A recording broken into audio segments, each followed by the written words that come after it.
नमस्कार मंडळी. Big boss मराठीचा 6वा सीझन आता शेवटच्या टप्प्यात आहे. त्यात या आठवड्यात घरातील वातावरण खूपच गंभीर झालं आणि आता भाऊंचा धक्का म्हणजे एलिमिनेशन. घरातील कोणता सदस्य घराबाहेर पडणार याची धाकधूक सगळ्यांनाच आहे. बिग बॉस मराठी 6च्या घरात आता एकूण 8 सदस्य आहे. यामध्ये तन्वी, अनुश्री, राखी, राकेश, विशाल, सागर, रेवा आणि दीपाली यांचा समावेश आहे. या आठवड्यात 8 पैकी 6 सदस्य नॉमिनेट झाले. सागर, राखी, राकेश, अनुश्री, रेवा आणि विशाल यांना नॉमिनेट करण्यात आलं आहे. या आठवड्यात राकेश आणि विशाल यांच्यात राडा झाला. त्याची शिक्षा बिग बॉसने त्यांना सुनावली आहे. पण विशालला घराबाहेर काढण्याची मागणी जोर धरत आहे. या आठवड्यात संपूर्ण परिस्थिती पाहता नेमकं घराबाहेर कोण जाणार याची चर्चा सोशल मीडियावर होत आहे.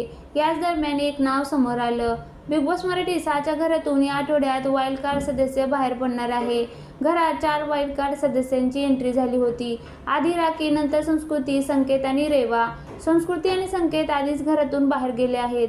आता राखी आणि रेवा उरलेत. पण रेवा या आठवड्यात कॅप्टन झाली आहे, जी सीझनची शेवटची कॅप्टन आहे.